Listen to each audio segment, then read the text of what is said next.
Hi, I'm Jim Harmer from ImprovedPhotography.com, and this is Dustin Olson.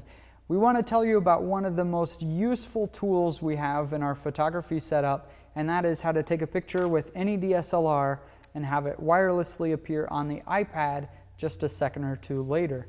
This works whether or not you have a wireless router. You could do it in the middle of nowhere, and it'll work just fine. So the first thing you'll have to do is assemble your equipment. You'll need any DSLR, actually any camera will work, and then you'll need an iFi card, specifically an iFi X2 Pro, which you can find by going to improvephotography.com/wireless card. Then you'll need an iPad, and the last thing you'll need is an application on the iPad that you can find in the App Store called ShutterSnitch, and that'll show you a nice full screen preview of the images that are sent wirelessly. Exactly right.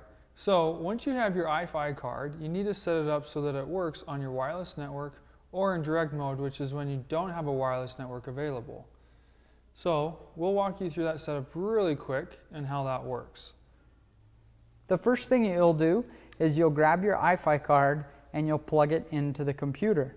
And once it's in the computer, the software will begin to install so that you can set the settings on the iFi card to work in a setup like this. And what kind of settings are we looking for there? The type of settings that you want to have set on your iFi card is one, if you're going to be in a studio like we are, we can define the wireless network that the iPad and the iFi card will be on at the same time.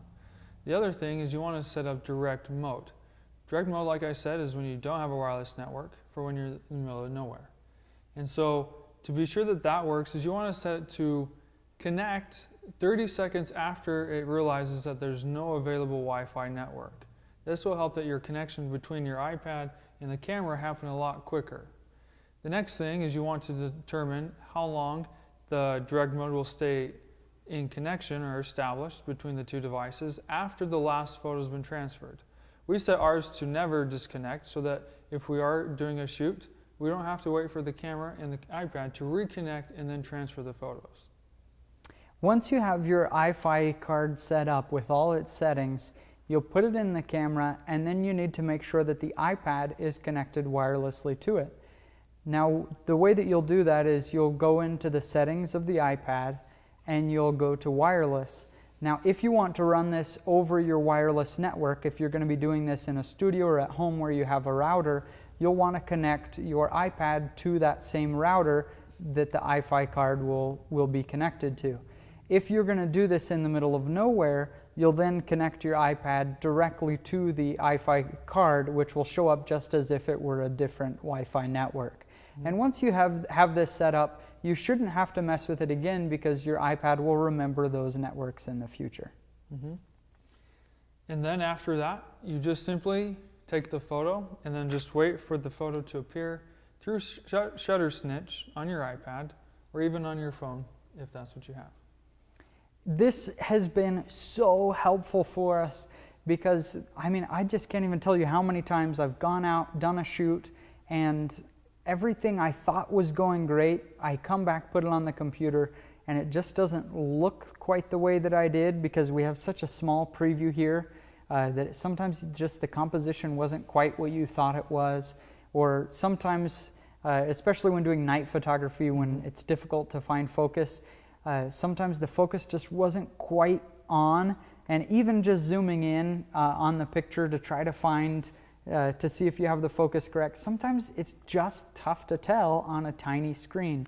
So putting it on an ultra high resolution iPad screen is big, a lot of pixels in there, and you really get a good idea of what your photos look like right as you're taking the pictures, so that if there are any problems, you can fix it on location and not wait till you get home and see problems.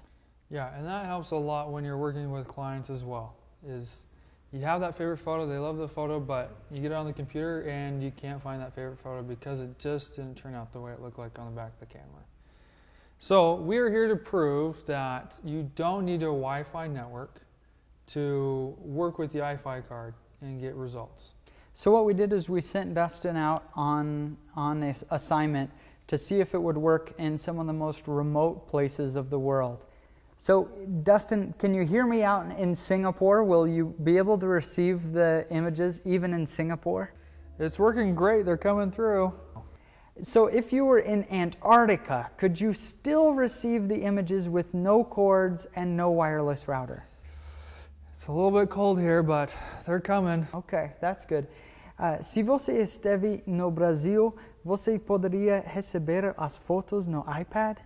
Está funcionando muito bem aqui.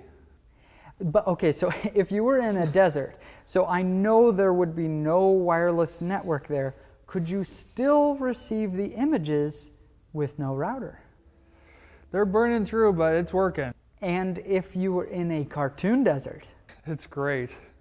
Okay, but what if you were sitting in a Victorian chair at sunset in the same desert? It even transfers in style over here. And so what if you were like somewhere in the United States, like Grand Teton National Park, and there were buffaloes frozen behind you? Could you still move? Yeah, they're coming through, even with the buffalo behind me.